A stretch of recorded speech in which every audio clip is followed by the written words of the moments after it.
Hey, this is Tony Boss Bolin coming to you from the Lincoln Addict Podcast.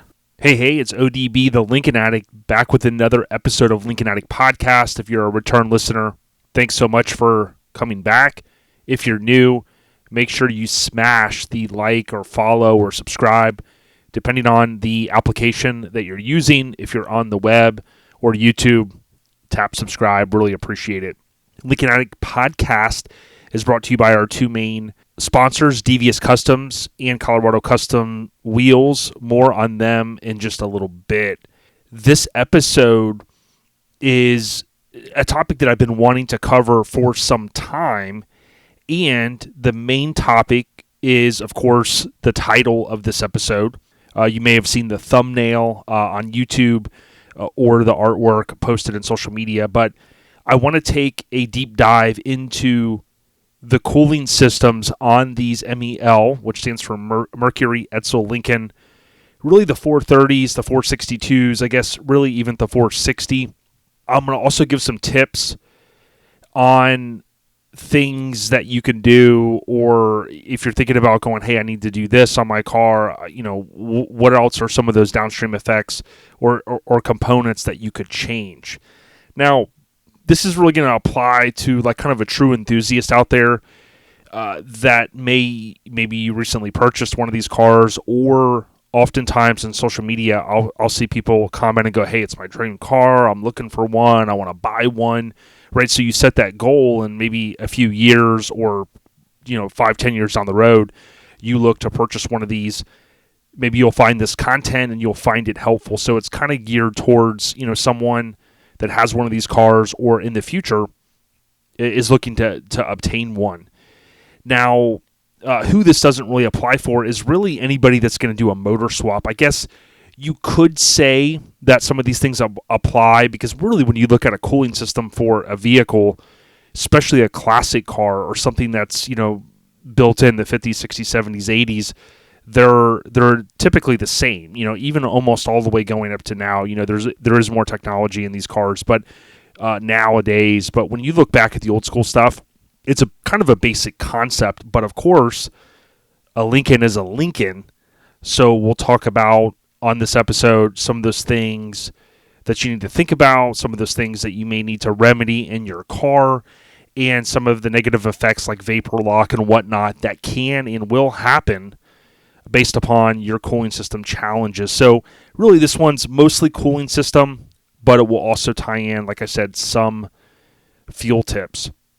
I want to thank our title sponsor, Devious Customs. If you want custom parts, maybe you're looking to have someone build your car, build your dreams, visit Devious Customs with an S.com. You can also visit the website if you're looking to buy parts. So you may go, hey, Jason, I'm not looking to build some high-end car, but I want to replace my window switches, and I don't know what to do. DeviousCustoms.com, he has under kits and parts, if you go under Shop Lincolns, you will see all of the components. Some stuff is like windshields, some stuff is car audio upgrades, other things are a little bit more, maybe for someone that's doing a resto mod with like an LS swap or a Coyote swap, things like that. Certainly hit up at DeviousCustoms.com. Also, our other title sponsor is Colorado Custom Wheels. I know you may be saying, hey, I don't want custom wheels on my car. Well, have you checked out ColoradoCustom.com? Because if you go under all wheels and then premium, you're going to see that they have the Lincoln replica wheels. It's the perfect complement for your Lincoln. Get rid of those old hubcaps that go flying off potentially while you're driving. You can actually purchase a billet aluminum wheel in various sizes that looks just like the original Lincoln hubcap. They've got them in smaller sizes, like with mine, a 17-inch. Of course, they go up from there all the way up to, I'd imagine, a 22, if not bigger. So check them out, ColoradoCustom.com. Let Michael and team know that ODB, the Lincoln Addict, sent you. Now, I like to kick off the previous episode recap just to reinforce, maybe if you're a new listener and you go, hey, I want to listen to this one, go back. There's 33 previous episodes, including the last one, where I kind of did a deep dive into the differences between sedans and convertibles. There wasn't a lot of feedback that I received on the episode, post producing it and getting it out there. So I think for the most part, it was kind of like something I wanted to slice and dice. Other people enjoyed it. Some people had chimed in, I think, in the Facebook group and kind of said, hey, this or that, or they enjoyed the episode. I certainly appreciate people taking the time to give the feedback. But with that update, I really went through 61 to 67, kind of talking about the differences between a sedan and a convertible.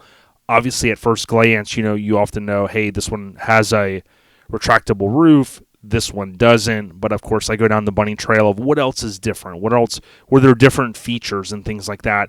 If you haven't already checked out the episode, please do so via whatever podcast app you're listening on, or if you're on YouTube, you could just go to the channel and go and find those different videos or audio shows. Oftentimes, I'm also asked, hey, what's the easiest way to go back and listen? If you're on an iPhone or Android device, you can download the Podbean app. Podbean is technically my host, so you can go in there and you can listen, even if there's 100 episodes, you could go all the way back to the beginning, and you can comment in there, you can like and things like that through the Podbean app.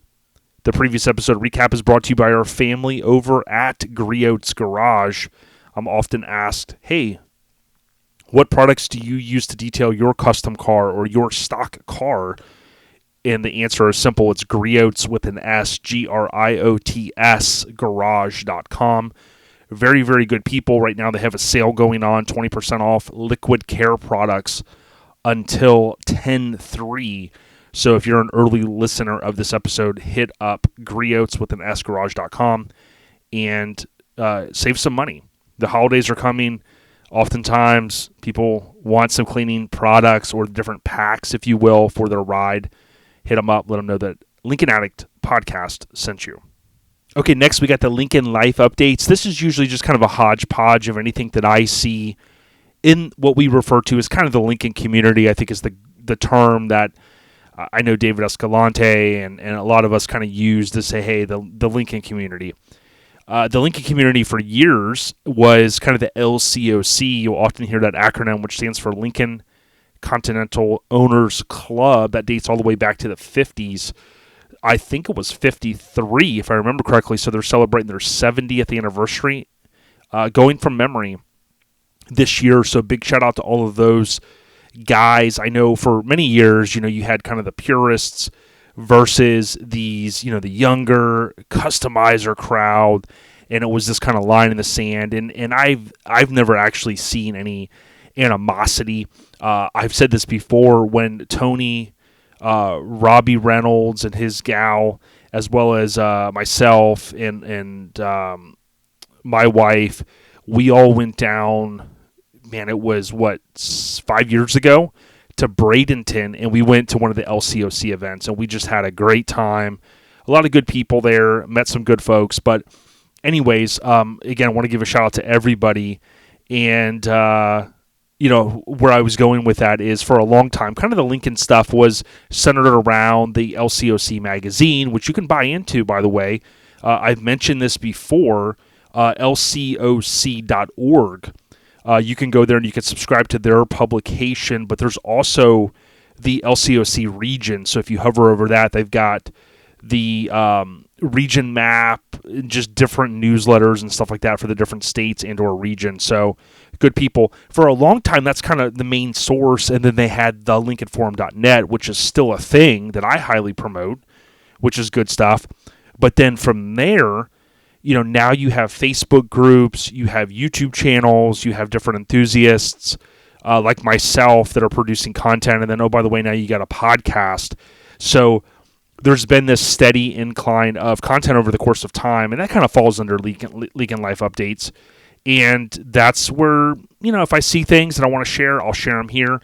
I would encourage you, though, if there's something that you know about, an event coming up, or just something in general, it could be a movie that you know, that you remember, that you love, or something that ties into these 60 Lincolns, shoot me an email. It's lincolnaddictpodcast@gmail.com. Or if you can't remember that, maybe you're driving down the road, you can, on Instagram, and I'm sure on Facebook too, but on Instagram, you can tap on the little, underneath my bio, email. and it will open up the email, and you can shoot me an email and say, hey, what's going on? Or, hey, check this out. I often will have people that will send me cool stuff, right? And I've had this for many, many years where, someone will be at a restaurant and there'll be a Lincoln inside the restaurant. There's a pizza place in Kentucky where they have a 68 sedan. I think that's totally cut. Unfortunately, it's cut up, and it's basically like you're inside the diner, inside the pizza joint. Stuff like that is very cool. Although, we all look at it and go, man, I wish it was still on the road. It is what it is. We can't stop everything that's happened in the past, right, or any of it. But we can kind of enjoy, and it all falls under what I call the Lincoln life stuff, right? The Lincoln umbrella of cool stuff, whether it's a car that's on a wall, or it's a fun fact, or it's a movie. Shoot me an email, Lincoln Addict Podcast at gmail.com. But for this episode, ironically enough, I don't have a lot to share. I'll say this. I know the Raddies and Suicide Kings, as I mentioned on the last episode, those guys, those different crews, friends, whatever you want to call them. I know Suicide Kings, that club, I will say, they really represented well a couple of weeks back at Cruisin' for a Cure. I went to that show at OC Fair, I think it's technically the location, a year ago. And what an amazing hot rod, automobilia, just event in general. There's stuff from all makes and models, including, of course, Lincolns with these different groups. Some solo riders as well, I'm sure. But for the most part, I saw that both of their crews were out there. I know the Raddies, they did their Rat Fest, which I think always falls on that Sunday. And I did want to make it out, but this year I'm going to be going out to the SEMA show for a few days, that first week in November. So, I went to a lot of shows this year. I went to a bunch of local stuff, and I kind of had to slice the dice and go, I can't really make the California trip 2 years in a row, kind of trying to bank some time. So hopefully the plan is to make it back out next year, hit Cruisin' for a Cure, hang out with Suicide Kings, hang out with the Raddies, and do the damn thing. But that's going to be hopefully next September 2024. But those are a few things that I've seen. I know Suicide Slabs, speaking of another Lincoln crew, they are gearing up for what they refer to as their annual November cruise that ties into the fact that JFK, unfortunately, was didn't make it past that trip. Of course, he went to Houston, and then the morning of November 22nd of 63, of course, they go over to Dallas, and they, the one of the most infamous days in our history, of course, the Suicide Slabs, what they do, because that's kind of right there in their backyard, naturally, they kind of follow the motorcade, and they kind of do that. I do believe there's going to be some changes to their setup, because I think the crew that used to throw that event, someone had told me, maybe Tony did, that they were looking to kind of do some changes or maybe not have the crews. But I know Richard and team, my understanding from a post that I read, that they were looking to say, hey, here's where it's going to go down. So if you want more information on that, I would encourage you search Facebook or get into the Suicide Slabs Facebook group. Of course, they're going to share the information there. And if you're anywhere near Dallas, or probably in the state, or I'm sure there's going to be people coming from different areas, certainly get with them and bring your car down, or bring whatever you got, I guess. I don't know if it's open to everything. I would assume so, because I think in the past it technically was. But just wanted to give them a shout out and let people know to check that out. Now, if you want to come to a cruise where JFK visited, and thankfully he was able to make it into Tampa and out of Tampa safely, that's going to be on November 18th of 2023, which coincidentally this year is the 60th anniversary, unfortunately, of JFK slaying. On 11/18 of 63, JFK was here 60 years ago to the day, so it's going to be ironic that we're going to be doing our cruise on that Saturday, and it marks the anniversary of JFK's visit here, again, on 11/18 of 63. I do believe after he came to Tampa, I think he went back to Washington for a few days, and then that's when they made the planned trip to Houston, and then over to Dallas. They were going to the Trade Mart, which I think had just opened. It was a fairly new building at that time. There was a speech that he had planned and all of that.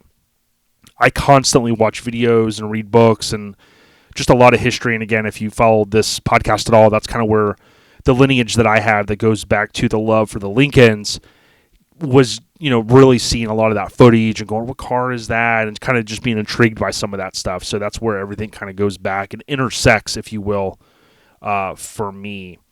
But those are a few things going on. I'm going to be posting more information about the 6th annual Tampa Kennedy Cruise that is going down on 2023. In addition to that, we do meet up at 10 a.m.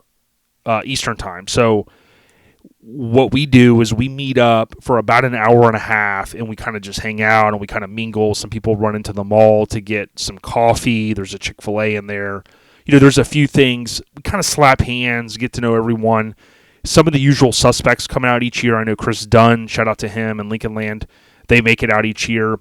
Hopefully trying to get even more people, but we're hearing people are going to be coming from South Florida, from Georgia, from other states. So I'm certainly excited about it. Hopefully we'll get the VIP treatment again if Lou can secure us some parking spots after the cruise. So if you think we meet at 10, we peel out of there about 11:30. We cruise down Bayshore. We come back Bayshore. This time we're going to cruise a little bit through downtown by where JFK, where the motorcade went, actually down kind of Franklin Street. And then we're going to make our way over to the famed Tampa Postcard, where we all park. We take a group photo. We hang out a few minutes. And then some people peel away and go home, finish their day doing whatever they had planned. Or what we're going to do is we're actually going to get together again and go to lunch. We're still trying to kind of plan through that to see what's going to work for everyone. But we'll pick a good spot. Everybody can cruise over there, park the cars together, get some more photo ops, eat some food, and then for those that want to peel away, boom, you're good to go. And I think we're trying to get some people together that night as well. So more to come, but certainly if you want to make it about at 10 a.m. to 2, I think is a good time period. Or you could just do like the 11:30, on the road for about an hour, hour and a half, the cruise down Bayshore, the cruise back down to the Postcard. You could slice and dice it either way. The last thing I'll say about our cruise is it is open to all makes and models. I think some people will typecast this as just Lincolns, but it's not. Certainly if you've got a C10 or you've got anything classic, really hypothetically, if you wanted to just follow behind in a regular car and take photos or hang out or get to know the people, certainly that's on the table as well. But rent something if you don't have something, or jump in one of the cars. I'm sure if you get to know the people, someone will give you a lift. Let us know what you're thinking. On Facebook, you got the 6th annual Tampa Kennedy Cruise. That's where I'm going to continue to post information. I put that event page out there about a year in advance. So those are always out there as that marker in the sand. So more to come there. Lincoln Life Updates is brought to you by our family at Steel Rubber, STEELE, rubber.com. They are the best weather stripping in the industry. Their tagline is weather stripping done right. And oftentimes we hear there's no parts available for these 60s Lincolns. That couldn't be further from the truth. There's not a lot. However, there is weather stripping. SteelRubber.com. You can select your year, make, and model. So sedan or convertible, or in some years the coupe, of course.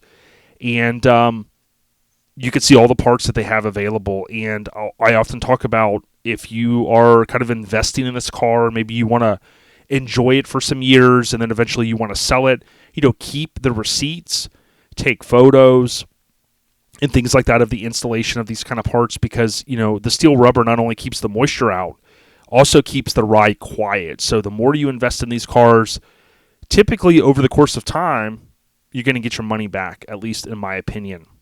They have a body weather strip kit as an example for a 64 Lincoln Continental sedan. That's 10% off. So you're going to save well over $200. Again, Steel, STEELE rubber.com. Let them know Lincoln Addict sent you. All right, next we have Lincoln Sales. And if you recall, recently I kind of transitioned this just to kind of talk about where the marketplace is at and looking at recent sales, looking at some of the trends, maybe talking about a car here or there that is up for sale. When I get started here, I want to remind everyone, for the most part, with little exception, you have to get eyes on these cars. You have to. Do your due diligence. At any point, you can oftentimes reach out to the Lincoln community. You can post in the Facebook groups that are out there, and you can ask people, hey, do you know anything about this car? You can do a VIN search. You can check the Lincoln registry to see if it's ever been registered there. I know the Lincoln registry may or may not give you a lot, but sometimes it'll give you a little insight into, it was added in the database back on such and such date, things like that. So certainly I see cars that pop up in some of these channels that I'm going to talk about, including Meekum and Barrett Jackson. Mostly Barrett Jackson, I've seen where I'll know of a car from it being sold or it being what I call punted. I know Richard Rawlings would often kind of use that term, punt the car. You get it. It's a little bit more than you want to mess with, so you punt it, right? You punt the project, you get something else. I mean, there's a lot of flippers out there, let's be honest. If you don't believe me, I've said this before, check out Uncle Tony's Garage. Not my buddy Tony Boss Bolin, but there's a guy named Uncle Tony's Garage, old Mopar hot rod guy. Worked at some of the magazines, I think Mopar magazine or something back in the day. And he has a buddy that does some pretty cool restorations, really talented guy. I think his name's Kiwi, which is kind of crazy. But he talks a lot about the flippers, people out there that are doing these, as I said last time, lipstick jobs. And I'm not trying to throw every builder or every restorer or everybody under the bus. You and I both know you could go on Facebook or you can go on YouTube and you can find someone that's going to complain about an auction house, any auction house for the most part. None of them are going to be able to be perfect. If you think about what an auction's doing, is they are a marketplace to allow for someone to sell their car, right? And I don't know all the ins and outs of what they check and things like that. There are checks and balances. You got to have a title, or there's got to be title work, and there's those type of things. But if you think about it, if you own an auction house, your goal is to bring as many clients in and sell as many cars as possible for the highest dollar amount, especially if you're getting a commission and you walk away in a day or a month, or a day or a weekend, and you've sold $500 million worth of cars, and you're getting a cut of that. That's your goal. That's the business model, right? Do they want to look at every single car and go, well, it's got this one little teeny tiny hole, or the whole floorboard's rusted out, or whatever? If you really think about it, do they really care? Probably not. Now, I will say this. I think Bring a Trailer, even though I'm not associated with them, they are changing the game, because I know someone that tried to list a car on there, and they scrutinize a certain type. They're looking for a certain type of car to hit their marketplace, right? A certain kind of collector car, a certain kind of car they top out at a single fee, last I had checked. So I think that's kind of game changing to a certain extent. But they don't just list anything. Now, that in itself doesn't mean that they're going, okay, put this car in a lift. Is there a rust? Is there a lipstick job? I mean, certainly stuff can get by even on Bring a Trailer, but I say all of that, okay? People have told me before, hey, your videos have helped me. The podcasts have helped me. Hey, I found a car. This is what I knew what to look for, okay? Just know you got to get eyes on these cars. The only exception I could ever say to that is if you knew, like if you had a friend in California that had this awesome car and you've ridden in it and you've seen it and you know how amazing this car is, and he or she decides they're going to sell it, that may be not, that may be a car that you don't have to put eyes on because you've already put eyes on it 10 times, or you've ridden in the car, or the history of the car. There's a car that I was going to talk about during the Lincoln Life updates, but I'll cover it at some point during this episode, that literally hit a different Tony, so not Tony Bolin, not Uncle Tony's Garage, but a different Tony. He's got a YouTube channel, Tony's Car Care. He just did a video in the last week of a 2,800 mile '64 Lincoln Continental sedan. Okay. And like that might be a car, depending on how far it was away. Like if you catch wind of something sometimes and it's, it's something very rare like that, and it's been sitting even for 50 years, you might just go, I'm going to buy it. I'm just going to do it, right? It's been sitting 50 years, in a garage. Best case scenario is you still get eyes on it. You want to know what you're working with, unless you've got an unlimited budget, and that's what it all goes back to. Some of these lipstick jobs and some of these cars that are just not nice, they can generally all be brought back. But again, do you want to buy a car and then put $100,000 in it or more, or sometimes obviously less? It really depends. I know sometimes, I throw numbers around and people go, oh, does it really cost that much? Well, it depends. It depends where you live. It depends on what your skill level. Can you do some of the stuff yourself? Just like building the house. You could save a lot of money building your own pool or your own house if you know how to do it. But most of us, that's not our cup of tea. So I digress and I go back. If you go on Mecum, MECUM.com, you can go to auctions. You can select under recent results, Dallas 2023, and that's going to land you there. And then you can type in a make, model, or a keyword or keywords, and you can hit enter, or I think it auto filters. And if I type in Lincoln, the word, you've got 6, 9, 12, 15, call it 20 cars. And now, there's not 20 60s Lincolns. I don't really cover the 40s or 50s or 70s or 80s, just for sake of the scope that we have here. So just briefly, if you want a visual of this, you can go to YouTube and type in Lincoln Addict. And I did a visual wrap-up going through the cars, and then I do a preview of Barrett Jackson because, as I said at the beginning, these auction places, their goal, obviously, their business model, there's nothing wrong with making money. Their business model is to make money. So the more events they have, the more cars that go across the block, the more vehicles that sell, the more money that this said business or corporation makes, right? So Mecum added Dallas for 2024. Barrett Jackson added New Orleans for 2020, or I said 2024, for 2023. These events were within a couple weeks. So this Dallas was the 20th through the 23rd, which was literally last weekend. But here's what we got. 66. The bid goes on. So, you'll see that if you've ever watched the Mecum auctions. I like watching the Mecum ones. I like watching the Barrett Jackson ones. I don't watch them religiously, but I do like watching them. And I remember years ago going, what does the bid goes on? Does that mean two guys are fighting over it, or, they're within a few $1,000s of it and they're trying to get the guy to come up a little bit, or the auction house to go, okay, we'll, waive the fees on this one.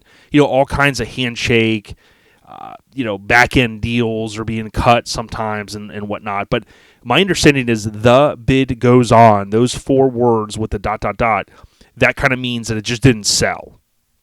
So if here's the key that you have to do, though, which I forgot to do a second ago, is you have to log in. So Barrett Jackson and Mecum, they let you see the results if you log in. So I just clicked log in that quick. Here's the cool thing about Mecum. It shows you, because you can do a reserve with Mecum. You cannot do that with Barrett Jackson. The 66 Lincoln Continental convertible, which at least from the photos I thought appeared to be a pretty nice car, $53,000. So it got to $53K, did not sell. A 63 convertible with a 64 front end, so we'll call it the 64 grill, on custom wheels, got to $100,000 and did not sell. So that was kind of a surprise to me. You start to get to 6 figures, custom wheels, different front end.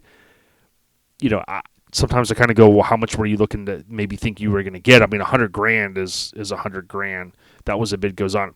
The biggest surprise, though, for Mecum to me was a 65 Lincoln Continental convertible, triple black. Black top, black interior, black paint. At least from the photos, it showed well. Now, I do know one of our supporters, and thanks to him, he was boots on the ground. He said, I think, if I remember correctly from his YouTube comment, that it kind of felt like it needed some stuff, like it was more of an original car. But man, I hope that we're at a point where you could get an all original convertible for 41 grand.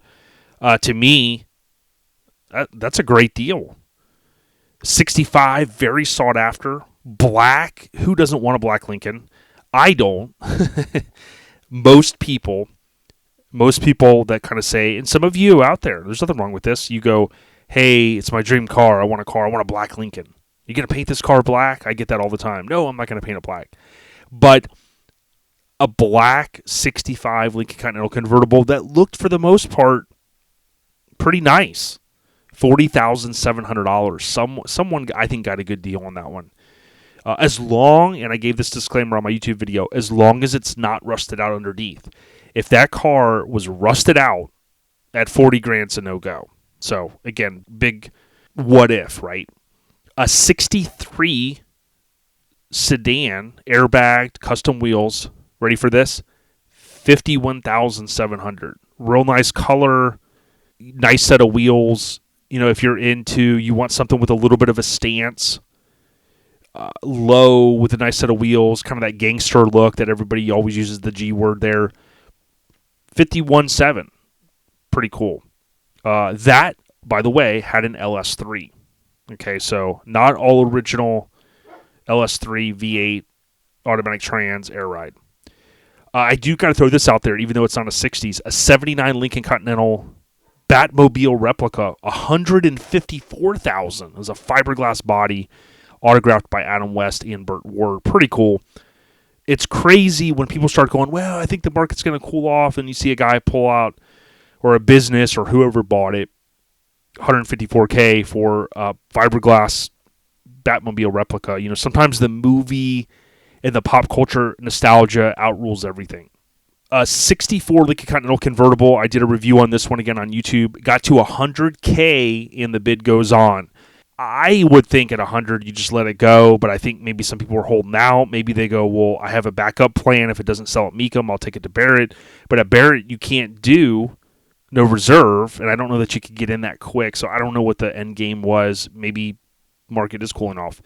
And then I know the guy Gary that had the 69 Lincoln Continental sedan with a huge billet wheel, huge offset on the back, 6.2 LS3 V8, of course, airbagged, custom car, but really kind of nice paint, original style interior, all original, I think. That got to 60 grand and did not sell. So I know Gary was kind of holding out. It looked like through social media when he had it posted, he wanted a big number for it. So I hope he gets it. I mean, I hope all these people get the money they want. It's just sometimes it's like the reality of it isn't going to it's like, hey, you might go, I want to sell my house for $1 million. And somebody goes, well, it's worth $300,000. Someone may come along and pay you $1 million, but what's the likelihood of that, right? So again, it's not a negative towards any of these folks or these owners or whatnot. Again, I always want people to get the money. I know my friend John Lyman at Stinkin' Lincoln, he has a 64 Lincoln Continental sedan. Speaking of sales, that he's willing to sell. It has 26,000-ish, 25,000 miles on it. Pretty much, I think, every feature, contour, adjustable, individual bucket seats, blah, blah, blah. And I think he's he wants 90 for it. And you go, well, is it worth 90? Well, how many are that low miles? We'll talk about one later that we just found out about. But there's nothing wrong, in my opinion, with asking that much money. I mean, it's a rare car. I mean, this thing is super nice. I mean, super nice. There's plenty of people out there that have that kind of money. It's just, can you get it in front of the right person? Does the person want it that bad to go, okay, boom, here's 90 grand. Certainly a normal sedan isn't worth that, in my opinion, right? Just a normal run-of-the-mill sedan in XYZ color. But why can't he ask that much? He certainly can, and he has. So those are the few there that I covered. And again, I know some of you watch the YouTube channels or the YouTube channel. I really appreciate that. But obviously that was a little extra there that I gave. Now we can go to barrettjackson.com. If you go to their site, you can do the same thing. You can drill down to the New Orleans auction. You can type in the word Lincoln, and you're going to see there's a handful of cars. I'm not going to go through all these because I hit upon some of this in the YouTube video. There's a 67 convertible, a 66 Roadster, which is kind of crazy, a 65 pretty awesome resto mod that's been around a while that has a Coyote. There's a 66 custom Lincoln on Detroit steel wheels. There's also a 66 blue convertible on custom wheels. So there's definitely some things coming up there. So I'll be anxious. That's going to be this coming weekend. So if you're listening, kind of a day one listener, the auction started today on September 29th. So more to come on that. Again, I would ask if you have an opportunity, go to YouTube and type in Lincoln Addict. You can also click or tap on the bell notification, and you'll basically get, like, let's say some of us watch videos on our iPhone. You'll get the notification, hey, so-and-so posted, Lincoln Addict posted a video. If you are subscribed, and, like, let's say you stream YouTube like I do through the Apple TV, you'll see it kind of come up in your feed. But if you tap on the notification bell, you'll get notified when I post new videos. Now, although September is wrapping up now, I've spent a good amount of time this month really not only producing a couple of episodes of the podcast, but going through some of these cars. And I know for some, it's kind of the same old. You kind of go, hey, it's entertaining. For some others, maybe it's not. But the good thing is, I have tried to do some quicker reviews, not just the deep dive, so it kind of gives a mix. And then not only is it my perspective of what I'm seeing, but it's also a little bit of insight to different things that you have to think about with these cars. So that's Barrett Jackson there. And I would say some of the recent reviews I've done are actually on eBay. So, eBay is quickly becoming not my favorite place, to look at cars, because I really like to bring a trailer site, as I've said many, many, many times. But, of course, eBay is still a big outlet. I'll give you an example right now. There's a 67 on there that I want to do a review on that has a day and 21 hours left. It's at 30,000, okay? And it looks like, from just a quick scan through, like a real nice car. So I'm anxious to kind of see. We've seen the 66, 67s creep up in prices. Like I said, this one looks really nice, at least from the photos I can see. There was a professional mechanical restoration, including a company that did an auto restoration, $84,000 spent in receipts. So pretty cool stuff there. Again, these cars, seemingly, I know a lot of people go, well, there's not many of them left. Seems like they're popping up all over the place in different stages, right? Some need everything. Others, like this one, has $84,000 invested in it. Let's say the car's worth 20 to 30 plus the 84, you're already over 100,000. Sometimes you can find something. You just have to be patient and you have to be diligent, I think, is another good word to use. The Lincoln Continental sales from ODB, the Lincoln Addict, the updates are brought to you by our family at AccuAir, ACCU Air. That's AccuAir.com. They have the best in air suspension packages, especially as it relates to their software and their hardware that basically works hand in hand to allow for your car to auto level to a particular preset ride heights. So 1, 2, 3, you can air your car out on a show.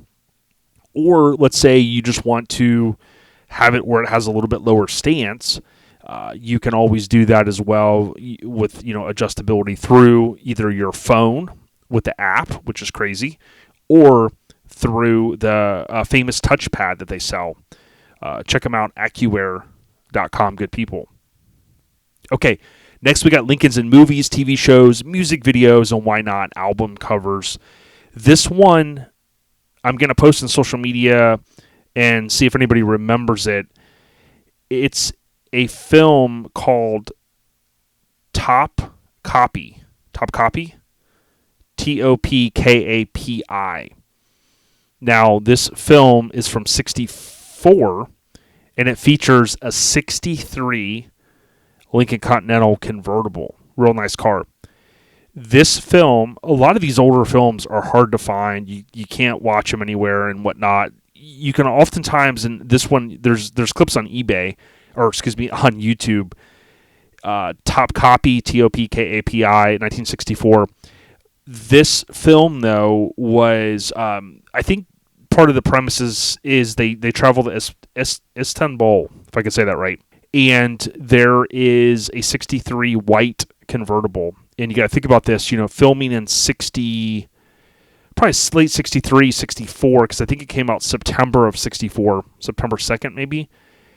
This car was brand new at that time. So I love looking back at these films, TV shows, and whatnot, as I've always said, to get a perspective of how they looked brand new. It's crazy to me. It's hard to find photos even from that era of like a dealership or inside a dealership with the brand new Lincolns, right? I only have a few, and I've shared those over the course of time, of course, kind of collecting those images. But being able to go back to, these cars, or this car may not even have that many miles on it. And the cool thing to me was where they were filming, it looked like it was in, not in America. Let's just say it was in Istanbul, that they would have had to ship the car there and things like that. So, the logistics is kind of cool. But check it out. TOPKAPI, Top Copy is how you say it according to Google. I had to double check that.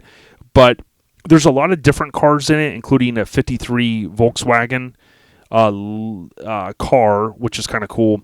But the one that caught my eye, of course, was the 63 Lincoln Continental convertible, which I just totally dig. Cool scenery, again, doesn't look like it was filmed here. And it gets a decent amount of views, or, sights, if you will, in the movie. Let me know what you guys think.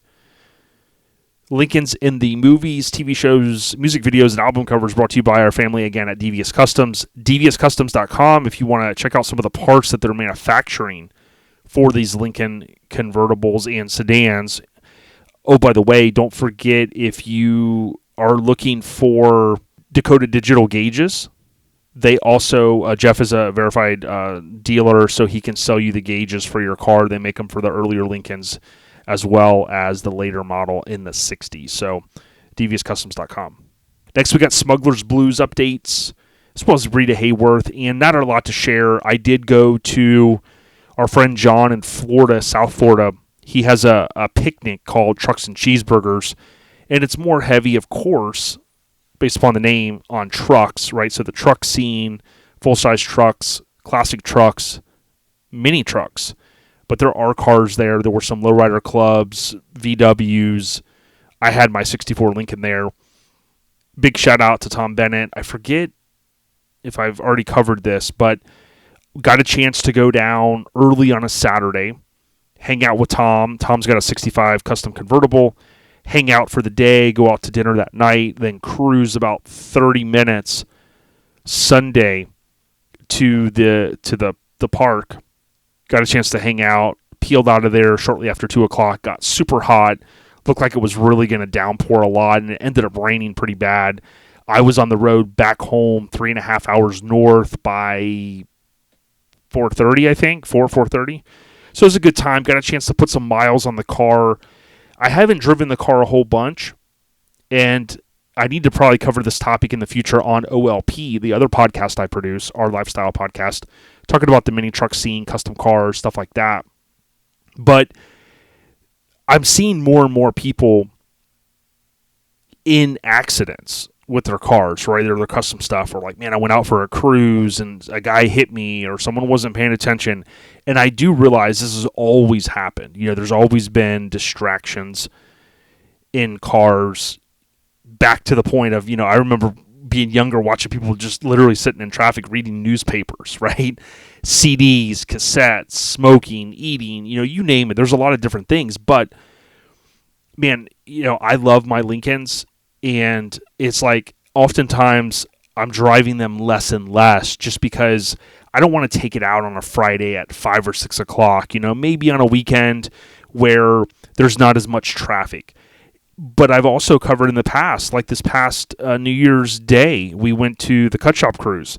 And there's like 10 or 15 of us, cruising, not all Lincolns, different rides, classic cars, awesome stuff. People just cutting. I mean, the old days was like, you'd see like 10 cars and you kind of just let them go. Now it's just like, man, I got a 2022 whatever little car that goes 100 miles an hour on the interstate and it feels like it's going 50. Cut you off, zoom, zoom, zoom, zoom, zoom. Got to get somewhere, don't care. I don't know, man. I guess call me old. I like cruising the cars, but I like looking at them more, and I want to make sure that they're taken care of. Now, I'm not one of those people that say, "Hey, man, I'm so scared to leave my house. Anything can happen." Absolutely, totally get that. But these Lincolns, especially the convertibles, rare numbers. I'm going to cruise them when I want to cruise them, and hopefully, don't have any issues. And I kind of just cruise low and slow in my own lane, not trying to get anywhere quick. I don't know. That's just me. So that's kind of where I'm at mentally. Not sure if I covered this before, but before Trucks and Cheeseburgers, Tony Boss Bolin helped me. I had a pesky rear passenger side window on my 64 that over the years has given me some challenges. And now we know you'll often hear on these convertibles that the auto drops need some work. And John Cashman would talk about that. Blair Farmer would talk about that. What would happen is the auto drops would work, except for like sometimes you'll have a car where it drops, but it doesn't go back up. Or it doesn't drop, but it might go back up. All kinds of wacky stuff. My issue was you'd close the door and you could put the window down with the switch on the door or on the driver door, but you could not put the window back up.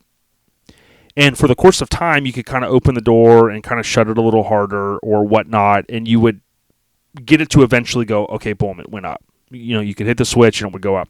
So long story short, inside those doors, you've got some of the components for the auto drops, and there's a switch. And I think it's called like a door close switch, and it kind of tells the system, hey, the door is closed. Well, my switch was kind of going out. So Tony could adjust the switch in or out, and we could get it where the auto drop would work fine, but then you would try to use the window switch either on that door or the driver door to put the window up, and it would not work.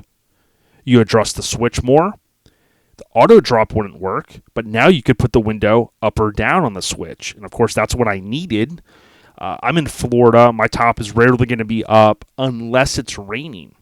So I thought to myself, if I'm going to South Florida, I'm going on a cruise. For instance, when I came home, had the car in the trailer, it was pouring rain. I'd rather that window be up, obviously, than down. So I opted for now to adjust the switch so that we could put the window up and down as needed. I'll go to Lincoln Land. They have a good used or a new switch to replace that switch that's bad. Price ranges, obviously, if you go used or if you go new. Once I replace that switch and we have it adjusted right, then both auto drops will work. So you push the button, you start to open the door, the window drops, 3 inches or so. You close the door, the switch says, hey, the door's closed, boom, window goes back up. So pretty close to having that worked out, but I want to thank again Tony Boss Bolin at BOSSBOLIN on Instagram or Tony Boss Bolin on Facebook. He also has that 60s Lincoln Continental parts group. So if you want to go in there, if you're ever looking for parts, check him out there. Big shout out to Tony. Really appreciate the help. Smuggler's Blues and Rita Hayworth Updates is brought to you by our family. As I said earlier, Colorado Custom Wheels. If you want the best in Lincoln replica wheels made out of billet aluminum, visit coloradocustom.com. Let the team know that I sent you. And oh, by the way, they also make a Lincoln steering wheel, which is pretty cool. It's a half wrap out of billet aluminum. You can hit Michael and team up if you want to buy one, coloradocustom.com. So next, I want to give a shout out to Ryan S. He's on YouTube as FRAC Master44. He has commented a couple of times, and I know in one of my videos, even on YouTube, he said, hey, thanks for the shout out. He had his eye on a 66 Vert that was at Dallas. He was local to Dallas, so he was definitely excited to see it in person. And I think he also commented on a couple of other videos as well, because he was boots on the ground at some of these auctions. So really appreciate the support, and hopefully I didn't get you mixed up with someone else, because I know it's hard for me to keep up with all the YouTube comments, the different names and stuff. Yeah, so here it is. I found it. And then there was another video where he said, we were talking about the 66, and he said it wasn't as nice in person as the photos made it look. In my opinion, the pictures made it appear much better than what it actually was. Paint was fairly rough overall. Bid got to $53K. This is on this convertible that I mentioned earlier that did not sell, and the reserve wasn't met. He also had gotten the body 74A, the color A, and the trim, and the DSO. As far as being all original, I would definitely think that it is because all the colors match the tags inside the door. So that was pretty cool. He had some boots on the ground feedback, so thanks to Ryan. He also had chimed in on the 65 Vert. He said it was pretty beat up to his eye. Definitely looked all original. If somebody was looking for a car, immediately engine swap, repaint, so on and so forth. That would have been an option. He says, I bought the 65 hardtop at Mecum Houston auction here this year for $47,000 plus fees, and it was much better shape than the 66 and 65 at Dallas. So again, I say it all the time, you got to be boots on the ground. You got to be able to get eyes on a car. That is so key, because right there, you look at those cars, I do, in the photos, and I go, wow, man, these are pretty nice. Now, it doesn't mean that I'm going to slap my card down and buy it over the phone, but it just proves that even though cars look super nice, and then, oh, by the way, everybody else has a different interpretation of what a car looks like. We've all had a friend buy a car, possibly, and then they get home and they go, oh, this thing's junk, and man, I can't believe this and that. And if I've ever had a friend complain about that, I'm like, did you look at it? I mean, was it pitch dark outside when you looked at the car? Like, don't buy something if you don't feel comfortable. Look at it, scope it out, do the damn thing. So thanks, Ryan, for the support. Appreciate it. Okay, a new segment, off topic, kind of closing thoughts before we roll into my main topic of this episode. This week, so I'm recording the week of September 26th. So it's 59 years ago that the 65 Lincoln Continental was introduced, meaning that it was introduced into the markets probably with commercials and newspaper stuff and things like that. Speaking of that, if you have any old, or even if you run across something on YouTube that you think that maybe I haven't seen, or of some cool old stuff, anything TV commercials or anything to do with like old advertisements, I'd love for you to send it to me, Lincoln Addict Podcast at gmail.com. I'll make sure I give any kind of credit for someone going, hey, check this out, or hey, I got access to this, or whatever. My rant this episode is simply kind of how minimal the content is that we have available to us Lincoln enthusiasts. One reason I love hanging out with Chris Dunn that owns Lincoln Land is he's just got so much knowledge, but also so much content. Old posters, old this, the history, different books, like some books I had never seen. Lincoln Land really is the mecca. And I really like the 65 Lincoln Continental ads as an example, which you can often find on various kind of auction sites. You probably know, but people will often go buy old large magazine collections, maybe even at these different, yard sales or an estate sale. And they basically cut the magazines up, right? I mean, they got their table and they got the old school slicer and they cut those magazines up. And that's what allows for them to take a magazine and then start selling all these ads from it. And, it can be pretty lucrative depending on how many of those you move. But I have a good bit. I don't have every single one of the 60s Lincolns, but I have a lot of them in terms of the old advertisements. And 65 is a very cool one. There's one, I think it's a dad and a son, and they're looking at the vert standing outside of it, and I think he's holding a tennis racket and a lamp or something kind of weird. But it's always cool to me. But again, if you look at some of the other OEMs, there's so much stuff out there. The most that I've seen that you can really collect for this stuff is obviously parts. But, I mean, you only need so many of those unless you're a parts guy. Cars, obviously. Hot Wheels, I think, is a big, easy one for people to get into because, you can get for $1 and, some change, you can get a Hot Wheels, right? There's various die casts out there, other die casts. I know there's people all over the world that collect this stuff, and it blows my mind how much some of that stuff goes for. Even the bigger die casts, the larger ones. There's different models. I never had the patience to do a model, but I own a couple that are put together, and some people put together, these and then they sell them or whatever. So I think that's kind of cool. The dealer brochures, I think that's another thing that, from a collecting perspective, I have most of them for the 60s, and I've shared on YouTube some of those old brochures, and maybe I'll do some of the owner manuals as well.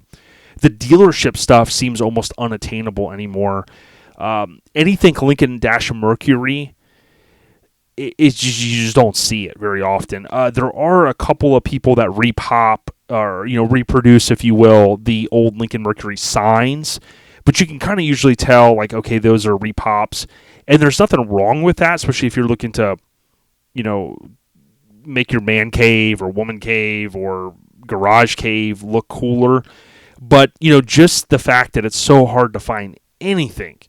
I just love looking at the old photos going, man, I'd love to have one of those Lincoln Mercury signs, and I recently found there's the guy that is the brother of the American Pickers.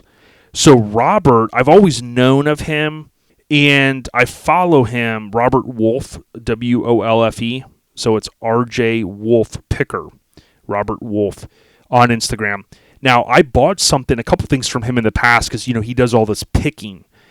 And I have for 64 and for 65 an unpeeled original window sticker for a Lincoln Continental. So, they would peel one on each side and slap that in the window, and boom, that was your window sticker back then. And if I remember correctly, he's done some picks, all over the country, these old dealerships. And I think he one time went into a Lincoln dealership, an old school one, that was maybe dilapidated, and he had gotten a bunch of stuff, and that's where I got my two from him. But that's still pretty rare. I mean, you rarely see that stuff. So anyways, RJ Wolfe Picker, check out his feed. I thought it was kind of cool. He's got tons of neon signs and just tens and thousands, if not more, of just, automobilia, as they call it. So pretty cool stuff. But anyways, my closing thought was just, hey, if you've got anything or you run across an old TV commercial or something that you're like, hey, I don't know if he's ever posted this, send it my way, lincolnaddictpodcast@gmail.com. I'd love to see it. Someone one time commented and said, man, I remember as a kid a Sunkissed commercial with a Lincoln. And I spent hours looking for it. Now, I had a lot of fun, a lot of nostalgia going through all of these old Sunkissed commercials that I could find. It really brought me back to the 80s, growing up on the lake. My parents still live in the same place. And, of course, a lot of theirs were, probably filmed in California, the beach setting and things like that. But it really was like a fun time. You watch those commercials and it's hard not to bring a smile to your face. But I still never found a Sunkissed commercial with a Lincoln Continental sedan or convertible or whatever car it was. But, again, those are the things I'm often looking at. If I reshare them, I'll make sure I say, hey, tip of the cap to so-and-so for leading me down this path to find this one. So I appreciate all the support. Let's get into our main topic. All right, so the episode title, as I mentioned at the very beginning, really cooling systems with additional tips, right? Maybe miscellaneous is what I'm going to title it. The main topic is basically that, right? And it's the cooling systems on these 1960s Lincolns. Now, specific to Lincoln, there's going to be some nuances, right? Because it's a Lincoln. That's just over-engineering during that period. But really, if you think about the cooling system in a vehicle, number one, it's going to keep the car running at hopefully the normal operating temperature, how it was designed to run. But additionally, a super hot engine bay or a running super hot car can also cause VL, vapor lock is what I'm going to call it, VL, which can cause the car to stall out. Now, those two things really aren't specific to Lincoln because with any vehicle, you could overheat. And with a lot of vehicles, you can also experience VL, vapor lock. Now, if you don't know what vapor lock is, there's a Wikipedia page for it.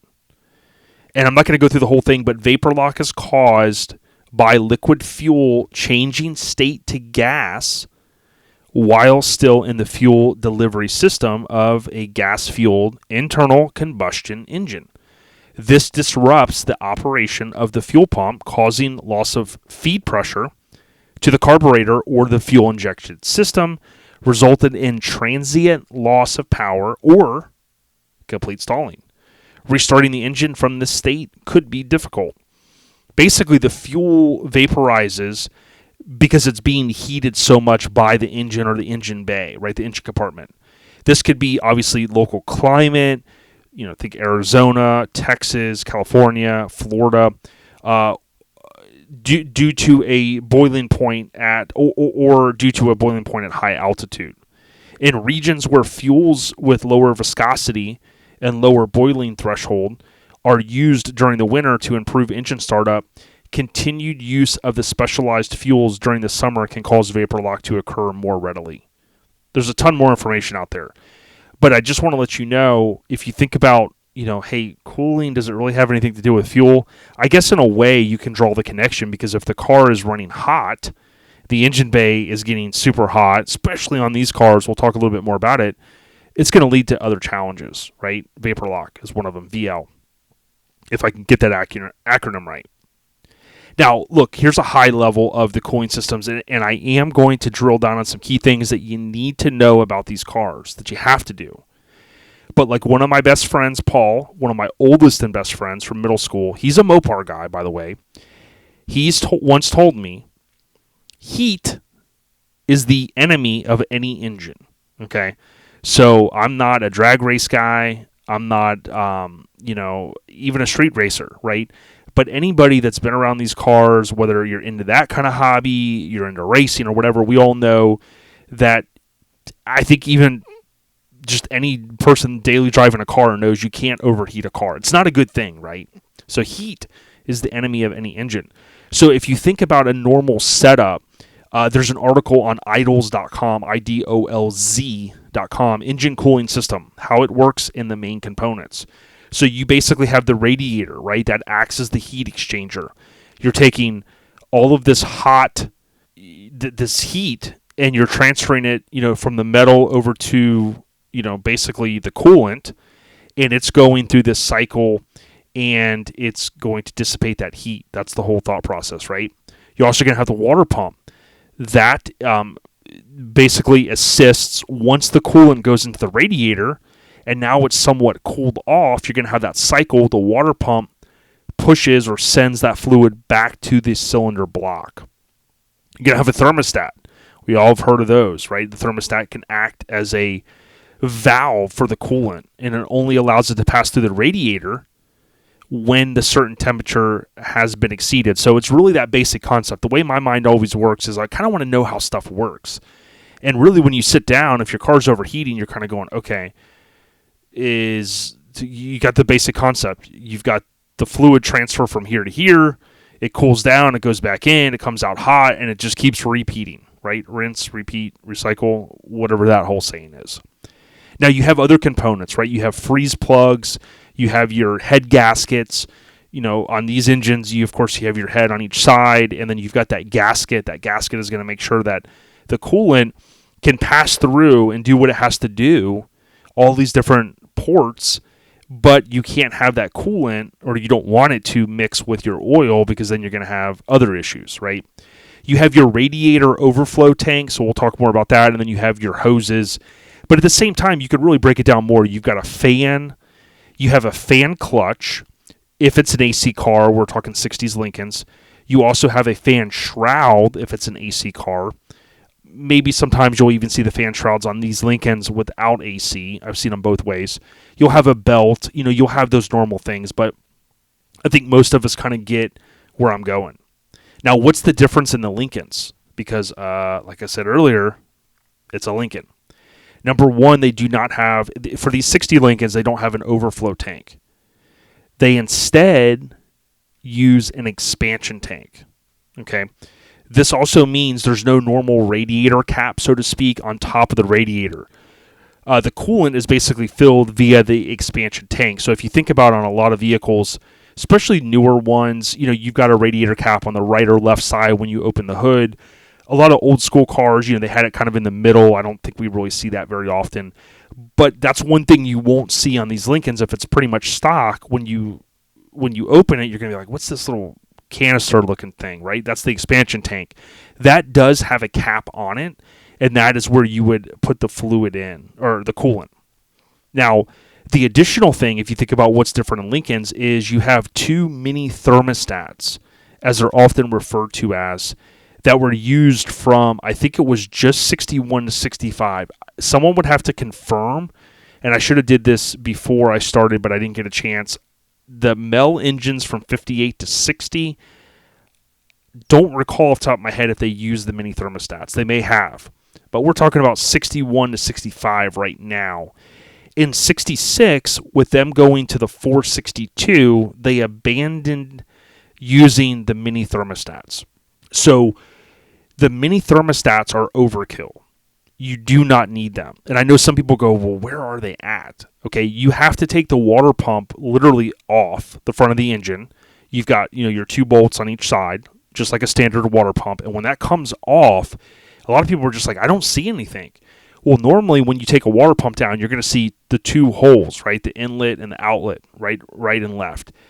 On these Lincolns, it's almost going to be flat there because there's going to be this mini thermostat. People are like, all the time, like, well, I don't see it. Well, it's right there because you can't put your finger through that porthole, right? So basically, those can be ripped out. So we'll talk a little bit more about it. But bottom line is, those are one of the things that are just overkill. Lincoln used these as they did some overkill stuff on different things, and they're not needed. So some would say, well, why rip them out? Well, think about it. If they were to get stuck closed, you've got no coolant flowing, right? There's just no point. I mean, you really want coolant flowing. You need your main thermostat, not these two minis. So there's three on this car. There's the two minis that we're talking about, and you need your main thermostat. Bottom line is, you want that heat transfer to happen. So you want the coolant that's been in let's say your radiator cooling down, you want that to flow back in, and you want all the hot stuff to flow out to the radiator, and you want that to continue to happen. All right.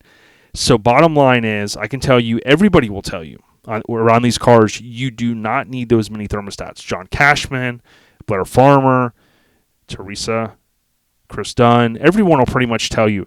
Now, some would argue, hey, do I need to blow my front engine apart just to rip those out? That's up to you. I would say probably not, but we're going to talk about a little bit later how one thing on these cars leads to another. If you're going to do this, you might as well do that, right?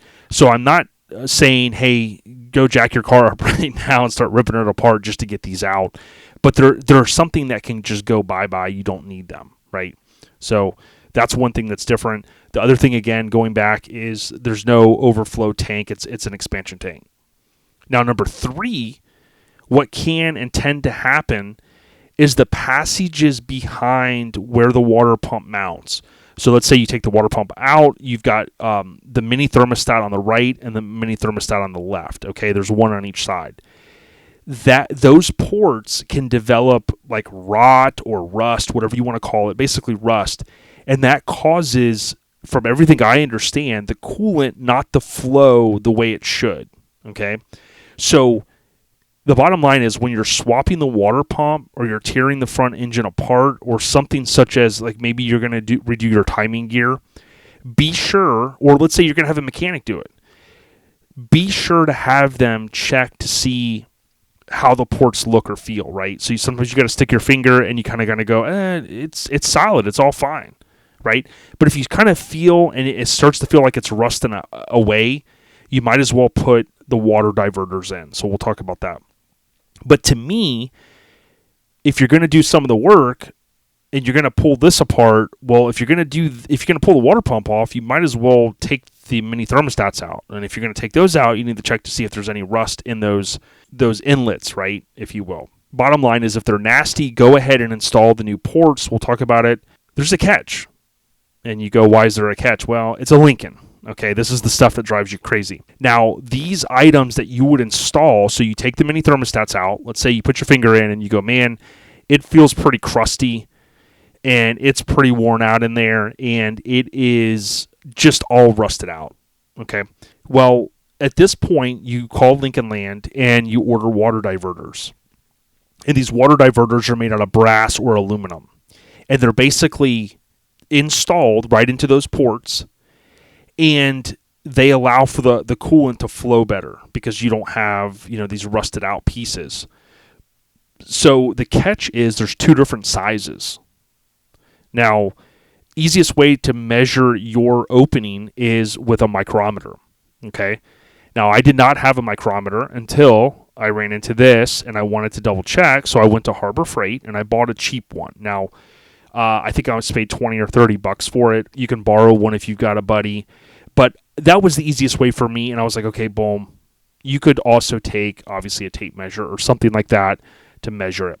I forget the two different sizes, but you need to know what the opening is, right? From left to right or top to bottom. So measure that, call Lincoln Land, and order those. Now, I had challenges, I think a few years ago, a batch of those that were made. For whatever reason, I ordered the right ones and they still didn't fit, so I don't want to go down that bunny trail because I think that's all been flushed out, so to speak. No pun intended. But the bottom line is, if your ports where that water pump mounts, if they're all nasty and crusty in there, you need to put the water diverters, okay? Bottom line, just going to leave it at that. Now, here's a couple other things. The engine bay is super large on these cars, right? Way bigger, in my opinion, than all the new stuff, right? I mean, we see that all the time. You looking at a new car engine bay and you're like, there's no room.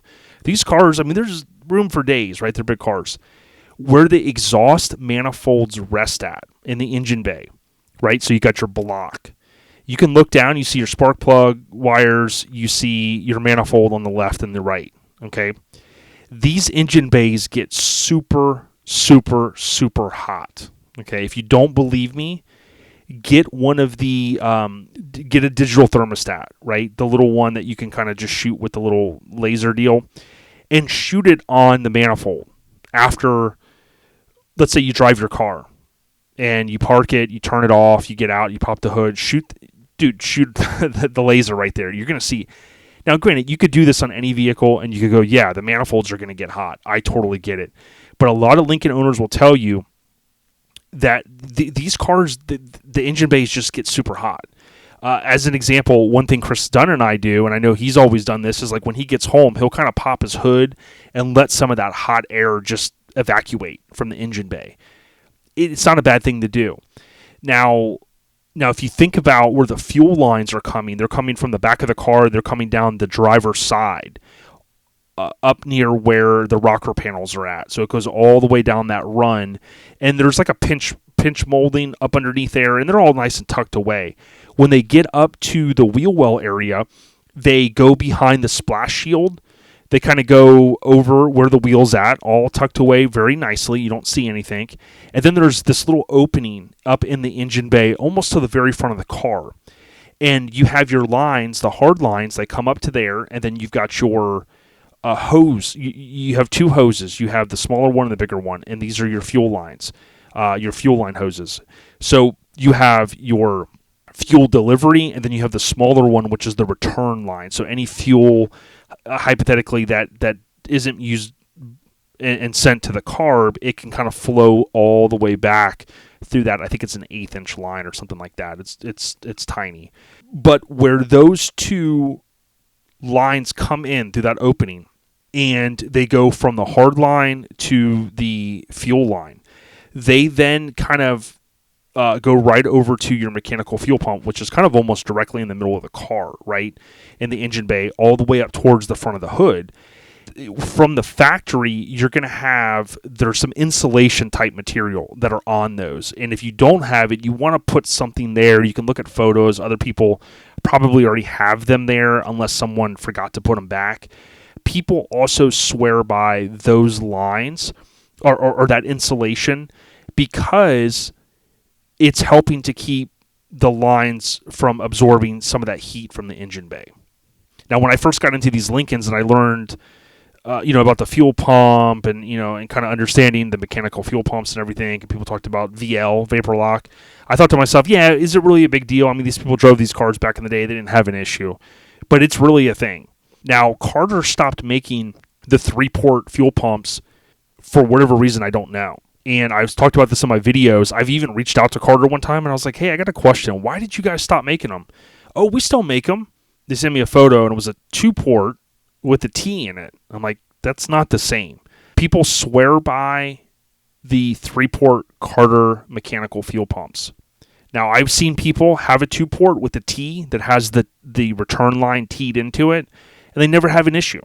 Hey, my thing is this. If it ain't broke, don't fix it. Okay, for the most part. Sure, you want to be a little preventive maintenance, but that's one of those things where if you have, especially if you live in a warm climate or you live in a place where it's super hot, ask other Lincoln owners and say, hey, have you ever had an issue with the car stalling or the vapor lock? I heard this guy talking about it, this and that. And look at you can tell if it's a 2-port fuel pump. On top of it, there'll be 2 screws. Okay, that's usually the easiest indicator to go, oh, that's a 2-port, because the 3-port doesn't have those 2 screws on top. So that's something I like to kind of throw out there. This is kind of in that other section that I'm talking about right now. Now, on a super hot day, again, like I said earlier, think California, Arizona, Texas, Florida, you basically have all of this heat in the engine bay. The fuel pump itself, right in front of the engine, right, up towards the front of the hood, it gets super hot to the point that the fuel is almost like boiling, okay? It vaporizes before it even makes it into the engine, and this is where you get the vapor lock.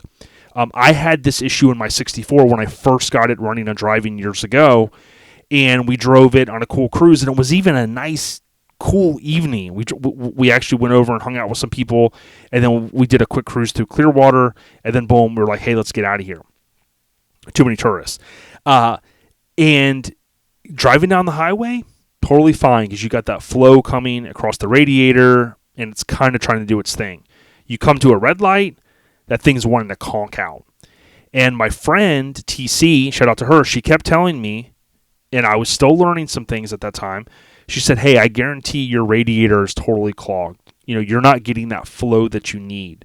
And sure enough, she was right. I remember taking the radiator out, feeling they're already kind of heavy, but if you're not getting the flow that you need and that engine bay is building a lot of heat, you're potentially going to overheat your car and or have the vapor lock issue. So where do issues arise? So like I said, my good friend TC, she's reinforced this to me. You buy a car, let's say it's 30, 40, I'm going to say 40 to 60 years old, right? You can just assume that the radiator's all sludged up with crap. Think decades of different coolants, possibly even just putting people that put regular water, maybe not using distilled water, whatever. They just get nasty inside those old radiators. If there's no good flow within the radiator, well, that's not a good thing, right? So you can potentially have your radiator, take it to a local radiator shop. They can pressure test it, make sure there's no leaks. They can do a flush on it. They can also recore it. Now, in the past, I got a price to recore my old radiator, and it was something like, this is a few years back, it was something like $400 and something. And I was like, well, why would I, other than if you want your car to look 100% factory, right? I was like, why would I do that if I could go buy this other aluminum radiator, right? Which is better to dissipate heat, it's cheaper, and it just was a no-brainer thing. Now, another issue that can arise is you could have a bad or worn out water pump. So just remember, water pumps don't last forever. And if yours is leaking, that's an indicator that it's going bad. Feedback, do not throw yours away. Don't throw anything away on these Lincolns.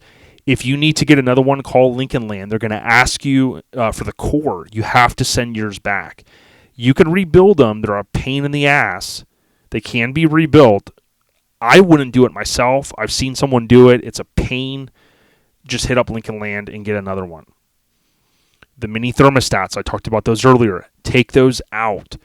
In a few minutes before I wrap up, I'm going to talk about how the one thing leads to another. And sometimes you go, well, I want to do this and this and this, and then you're going to end up doing a ton of stuff. That's what I did. But the mini thermostats, if you're going to start really kind of taking the water pump out, installing a new one, that needs to be on your list. Take them out. That's going to make sure that you're getting the flow you need. The freeze plugs. Now, I didn't speak much about this above. I did mention it. Over time, the freeze plugs can become loose and dislodged, rust, rot, whatever you want to call it. They don't last forever. So if you think about in the side of your block, from the casting process of that block, there's these different holes in the block. And if you've never had an issue, like many of us in many vehicles, if you never had an issue with a freeze plug, you're just like, whatever. I mean, I live in Florida. I'm like, what the hell's a freeze plug, right?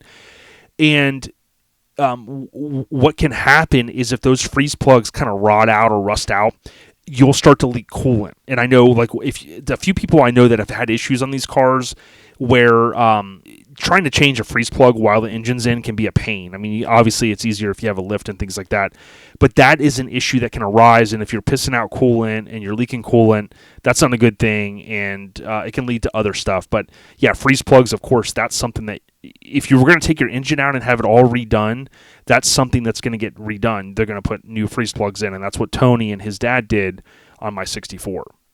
Naturally, that's what you would do if the engine's getting rebuilt. The radiator hoses should be changed. So I've seen a hose not that long ago. I can't remember if it was a parts car or if it was a customer car that Tony was working on. The hose, if you can believe this, was completely collapsed in one section. It literally was one of those old school hoses where they have almost looks like I call it a slinky on the inside, and it's that metal thing, and it almost looked like someone took it and put like 100-pound book on it for like a month, and then took the book off, or the weight, or whatever you want to call it, and it was collapsed right in the middle.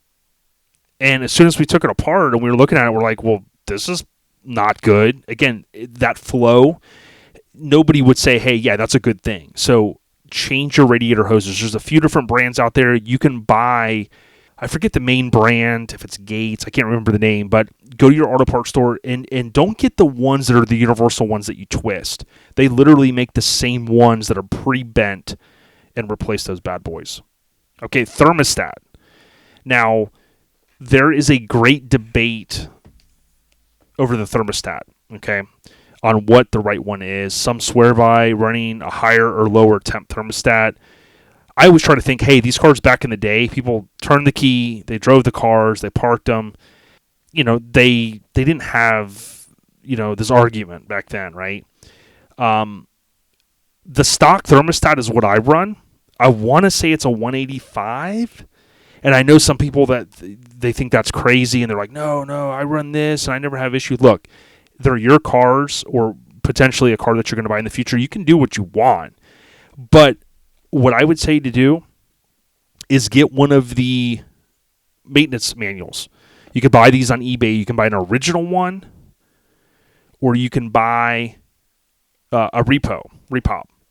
And section 11, I'm looking at a 65 right now, has everything you need to know about the radiator, the supply tank, the thermostat. Now, what it says in here is a standard, this is on page, I don't know what page I'm on. It's 11-13. 11-3, sorry. A standard high-temperature thermostat is located in the intake manifold coolant outlet.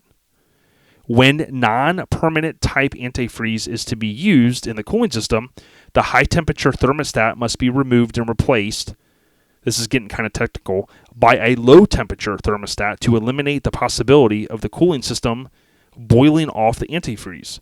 Also, two thermostats are located in, as I said, the front face of the cylinder block, one in each cylinder bank. So listen, I would suggest running the right thermostat, whatever the direct replacement is. I want to say it's 180, 185. There's another section in there that talks about, and I should probably try to find it. There's another section I was reading earlier where it mentions the different temps that it will open, and I think it was at I want to say it was at 185. Yeah, it's on 11-5. And what it says is main thermostats. It says it opens at 157 to 164, fully open 184 to 186. So that's going to put you about the 185. A high temperature opens at 185 to 192, fully open at 212. So that's why there could be some debate, because literally it talks about when non-permanent type antifreeze is used. Listen, I don't know anybody that's going, hey, it's the summer months. Now, listen, I live in Florida, though. Let me add that disclaimer. We don't have winter like some people do. And I doubt some people are taking these cars out literally in the dead of the winter, driving them around. I think you'd be kind of crazy to do that. Maybe that's what you want to do. But in that book right there, it talks about different thermostats, right? So you could have, I could see where somebody's like, well, I live in Alaska, and when I would get up to warm up my car, I would do this and I would do that. Hey, totally get it. I live in Florida. I don't change my coolant until it's time to change maybe the coolant, maybe doing some preventive maintenance. And you're going to have different people talk about, and I'll get a discussion going in the Lincoln Addict Facebook group to see what you guys think. Do you think a 185 is good for where you live? Are you a person that swears by a different thermostat? So, again, I don't want to go into the science of that, but bottom line is, like I said, you've got this hot coolant coming out of the block. It's going to go into the radiator. You want it to cool down. That thermostat is going to kick on and say, okay, now it's time to run the cycle. The coolant is to a certain temperature. Boom, let it back through. That's kind of the basic concept. That's just the way my brain works. Again, not very scientific. Something that you can do if somebody thought their thermostat was bad, or let's say you buy a brand new one, you can literally put it in boiling water on your stove. And you can take I always want to say thermostat gun, the infrared thermometer gun, whatever you want to call it, and you can shoot it on there, and then when it gets to the temp based upon the thermostat that you purchased, you'll see it pop open. I mean, that's the basic concept. That's how you can test it if you needed to. The temp gauge. Okay, so trust me, I know this one. And it's not going to be that much longer, so if you're sticking with me, thank you. We'll keep this going here a few more minutes. The temp gauge can and will be bad at some point, okay? If your gauge is wrong, you're going to think there's an issue when there isn't. Or you're going to not realize there is an issue when there actually is. Okay, so let's talk about this a minute. My 64, so 64, 65, you've got your 4 pods. One of those pods is the temp. When I would come to a stop in my 64, right, this is after I first got it running and driving, kind of we're going through some things, kind of getting everything dialed in, I would pull up to a stoplight, and the temp gauge would go right from the middle all the way to the furthest point to the right. I thought the car was I was like, this isn't good, okay? So it had me kind of freaked out. So I was talking to Blair, and Blair was like, well, let's get the infrared thermometer, okay? And what we were able to do is, with someone sitting in the car with the foot on the brake or steering column rebuilt, let the car run and use the digital or the infrared thermometer and shoot it around the manifold where on the outside, of course, about where the thermostat's at, okay? And by doing that, we were able to kind of ascertain that, hey, everything is working as it should. Nothing's overheating. Around the time it gets to that temp, now it's not scientifically perfect, right? Because the thermostat is inside. It's in the front of the intake manifold. But if I'm shooting the infrared thermometer gun right on top of that, it's going to give me, give or take, a similar reading, right? So long story short, we were able to kind of check that and go, okay, yeah, it's hitting that, and then boom, it was cycling, it was doing its thing. But without doing some extra checking, basically the gauge is bad. Now, Blair's really good, and he can adjust those gauges, and he did that on my fuel gauge, and he has the instruments that he can do that, and he, adjusts them. But my gauge is bad. Okay, it's just, we weren't able to fix it. So you have 2 choices then. You go, okay, well, number 1, 3 choices, I guess. You just go, whatever, I don't care, which is maybe not the best one. Number 2, you can source another gauge, right, from a parts supplier or maybe buy an NOS new old stock. New old stock doesn't guarantee it's going to work perfect, right? Keep that in mind. Or number 3, you can go to Dakota Digital. You can get their gauges I know some people don't like the look of the Dakota Digital gauges. You can get white or black. I do like them. I haven't installed them yet. I'm going to in my 64. Kind of came to that realization. I think I'm going to do the black ones. But to me, here's the thing. You put this time, you put this effort. If you do some of the things I talked about above, you're going to have a fun car to cruise. You want to make sure you're not destroying the thing because, of an issue. So with the Dakota Digital gauges and the new senders that they have that you end up installing into the same ports, it's going to take some work, obviously, to install the gauges and whatnot, but at least you know where you're at. Now, I would assume someone else has probably come up with, well, I did another, temp sender, style deal, and I've got a separate gauge for it. I mean, yeah, there's other things you could do. I mean, don't get me wrong. But, I mean, for the factory, you're either going to want to fix the gauge, have it repaired, have it replaced, or I guess a step further would be, hey, let me go with the aftermarket gauges. Dakota Digital has been around a very long time. That's an option as well. So that's the temp gauge. And then lastly, the gaskets. There's some people that are going to say where the expansion tank on the front of the engine, where it mounts to the intake manifold, there's some people that swear by doubling up that gasket. Okay, they'll say that it will leak there. There's other people that say, you don't need to do that. Just clean it real good. You're fine. Whatever. The gasket's not. That's one of the things that doesn't cost a lot on these cars. You can double it up, but that's just one thing. Again, the gasket's got to be good or you're going to be leaking coolant and whatnot. So those are a few things in terms of issues that I'm kind of aware of. And the other custom stuff you could potentially do is aluminum radiator. Now, I'm going to put a link in the description of this podcast episode to an article that Pat Tien did. He did a write-up, rather, on the lincolnforum.net, and I ended up running the same setup he did. So I ran an aluminum radiator. Champion started making them, and they're sold out. There is another alternative out there, okay? It might be a Champion radiator, but you can buy a radiator from I think a Mustang or something. It's not going to look stock. You're going to have this aluminum radiator, and then you're going to end up with if you do the same thing I did. I ran a 3300 CFM electric fan that pushes a lot of air.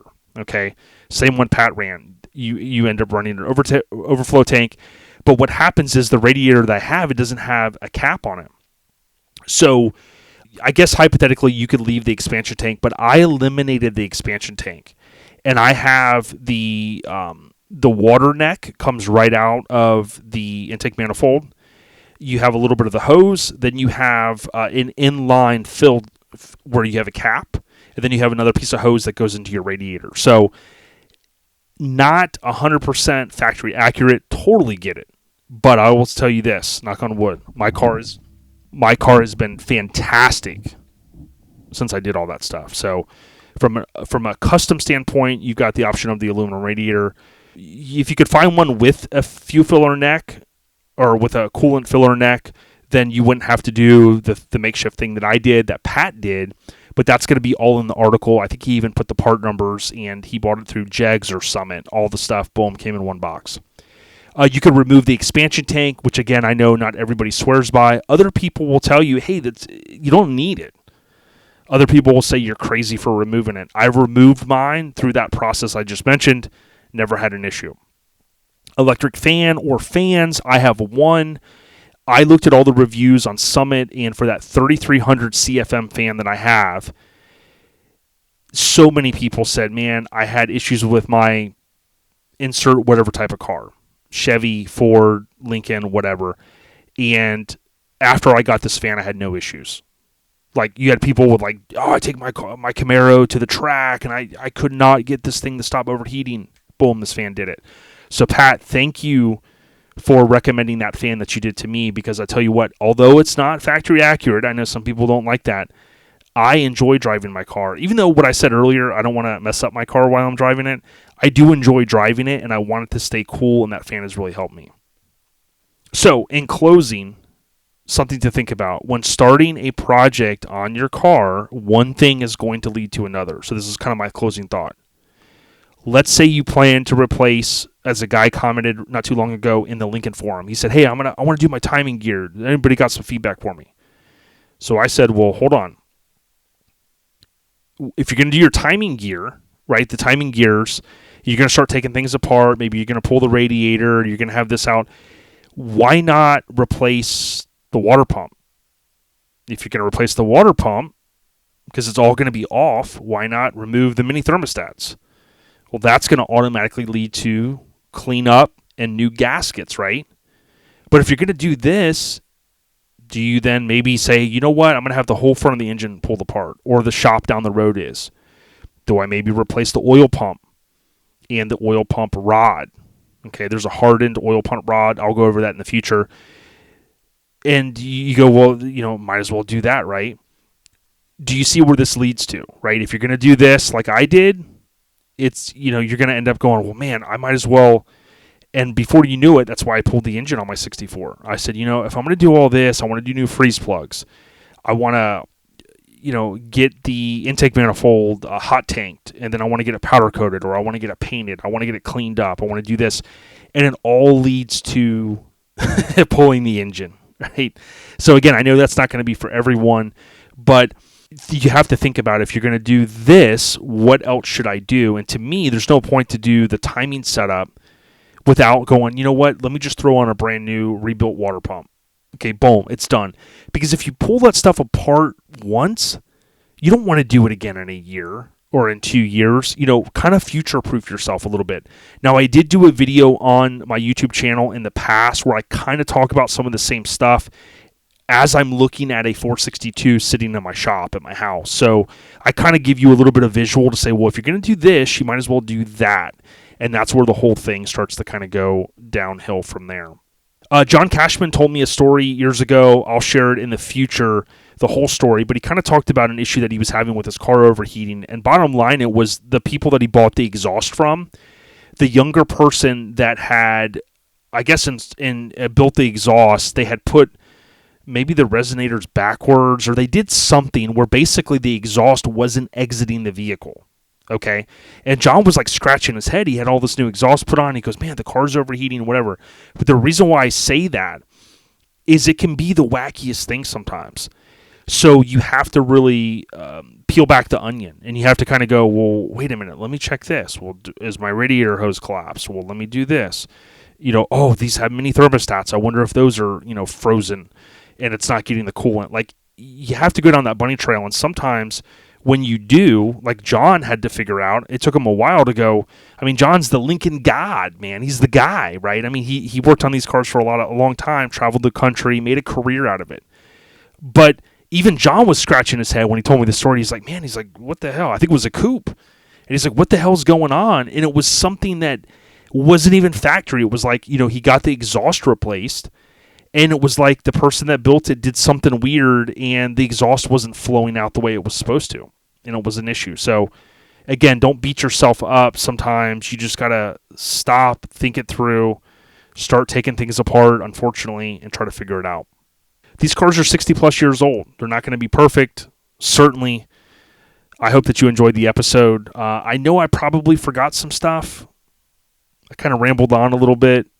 But bottom line is, hopefully I gave you some ideas on some things to do to your cars. And certainly if your car's running great, keep enjoying it. But if and when you come to the point that you say, you know what, I want to do this, write down on paper or pull out your notes app on your phone and start to go, well, should I do this? What's the pros and cons? Well, if I'm going to do that, I'm going to do this. And go through it, see what works best for you, start buying the parts, become friends with Lincoln Land. That's the source. And I think that's it. I want to thank Devious Customs, Colorado Customs, Griot's Garage, and Steel Rubber for the continued support. Great people. Of course, AccuAir as well. Couldn't do what I do without all of these fine folks. Stay on the rise, everyone. And let your friends and family know Lincoln Addict Podcast is on the rise. ODB, be out of here.